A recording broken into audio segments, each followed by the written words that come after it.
updates, Robert? Yeah, Makai will get evaluated. Cashman had a hamstring.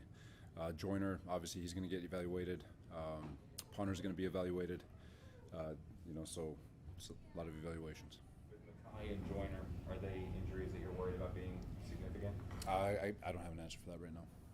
We talked to you a number of times in training camp about the protection, some of the issues that we saw in those practices, and if it was going to translate to the field. You had said you weren't worried back then.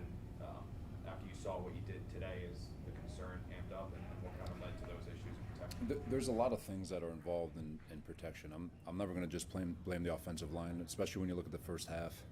When a lot of those breakdowns happened, there's route running, there's quarterback getting rid of the football, there is protection, obviously. And then there's credit to those guys. They get paid too, and they won some one-on-ones and did some things schematically that were pretty darn good. But at the end of the day, you're right. Protection's got to hold up, but it's a collective effort, not just solely on the offensive line.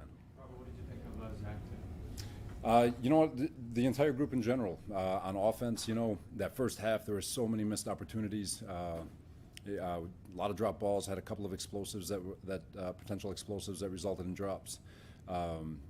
Even in the run game, just not getting the push and the edges that we'd been accustomed to getting during training camp and preseason games, and but they settled down, came back in the second half. I thought they did a really nice job, showed resolve. He made plays in the second half with his off schedule. He made plays in the pocket and had a chance there at the end. We just couldn't get the ball back. How do you feel about how the defense played, Robert? Same thing, that first half was a little rough with a lot of leaky yardage, but had a great red zone stand right there where we got the takeaway. But second half, I thought they came out and stood up to the challenge. The challenge at halftime: just keep getting our offense the ball, just keep giving them opportunities. They'll flip it. And I thought the guys showed resolve. I thought Brick did a great job with his halftime adjustments, and I thought the offense responded and made a game out of it. In the first half, defense allowed 272 yards, but in the second half, they only allowed like 115. So what adjustments were made that allowed the defense to play a little better? No, I appreciate the question, DJ. I'm going to keep that one in the locker room, but I appreciate that, though. Zach took a big hit late on that sack, and then 2 plays later, he came back and threw that touchdown pass. What did he show you in that sequence? The same thing he's showing on his college tape. The kid's been hit before. He took some shots today, obviously, but he got back up. He showed resolve, and he's fearless. He really is, and he's only going to get better from this. His numbers could have been even again collective, right? I mean, there's so many missed opportunities, even on his end with regards to just letting it rip and getting the ball out, and even on his interception, just didn't put the zip that he needed to put on it. Worst case scenario is the corner was in great shape. He probably would have batted it down anyway, but he tossed up a lollipop, so it's a lot of great things for him to learn off of, and we're still really excited about him.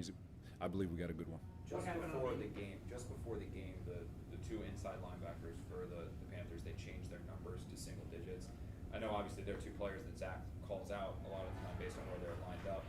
Could that have led to any of the issues from the pressure that was coming up the middle? Because those guys seem to get in a little bit just from a different visual. No, not at all. It's that one's easy because it's not necessarily based on numbers in those situations. It's based off safety rotation and all that stuff. So. Are you okay with them doing that, Robert?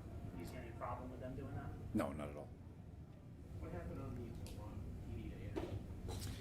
run? Off the turnover, sudden change opportunity, obvious shot, just right there. With the when you're back, and we allowed it to get behind the defense. So we could be a lot better from a technique standpoint, but that one is. We got to be better as coaches. We got to be better as players in those situations. So you mentioned there being a number of things that contribute to the protection breakdowns. You said routes, throwing, Zach's got to rid of the ball, and then the protection as well. After a game like this, though, do you have to go back to the drawing board with all of that to try to fix it? Well, no. That's not necessarily the answer. The answer is we got to. One answer is that we first got to look at is, can we be better at our technique? Can we be better at our communication? Can we be better at our route running? Can the quarterback be better at getting the ball out? Is it schematic? Is it personnel? Is it play calling? What is it? And my guess is going to be that there's a chance for us to not only be better as coaches in the way we coach it, but there's going to be better. We can be better as players in execution, and it's all around. It's just not one group. It's just not one player, and I know we'll get better from it. With such a young team, how do you prevent them, just from not having gone through something like this? Maybe their confidence gets shaken at all? No, I don't think so. This was knew this was going to go to the fourth quarter. I knew this was going to be. I think we all did. Knew this was going to be a one-possession game, and we're going to get these opportunities all season. This is a team that's got grit. It's a team that's got fight. It's a team that's got resolve, and it's a team that's going to show up in the fourth quarter in one-score games. And whether or not we can close the door and make these plays to win these football games is going to be the difference between whether we win or lose. And unfortunately, obviously, credit to them. With the way they played, but we're going to be staring at this again. We're going to be staring at these opportunities, and what can we learn from today's tape, and how can we get better to make sure that when we're faced with these one-score opportunities, we make the plays necessary to win the game. Take a couple more. Robert, what can you say about the job that Amendola did? Oh man, terrific job by him. Thought he punted the heck out of it for. I mean, not really practicing it.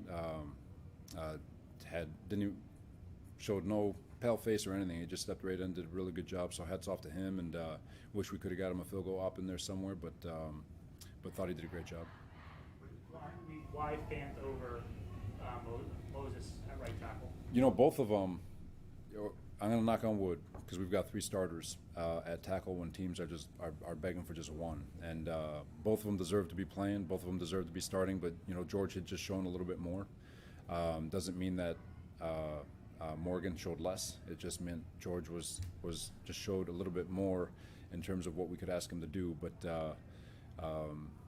so we're it's not a knock on Morgan. He could very well be out there next week. So DJ, how did you think your corners held up in coverage today? I thought they did a good job. There's we had the one with Goodry on the goal ball. I think it was a DJ Moore on the left sideline, offensive left, but that was the big one in terms of just a one-on-one. And even then, I thought he was in really good position. He's just got to go up and make the play somehow. But again, credit to him. Like, if we give up those, I can live with that. That was a hard catch. It was a great job by him getting his feet down. It was a great job by the young man making that play. But and we trust that if we're in those situations again, we'll be all right. Hall had an opportunity on Robbie Anderson on a couple goal balls. You saw Michael Carter had an opportunity on a slot fade, and you have the one thing that they've got to get better at is their zone coverage awareness. We gave up a couple with bad zone eyes, a couple of explosives on the sideline, and but those are things that can be fixable, that can be fixed. But I mean, shoot, Goodry had that monster tackle on McCaffrey towards the end of the game to get us off the field on a Cherokee concept. But it's I thought they did a good job. Things to learn off of, though. Thanks a lot. All right, guys. Thank you.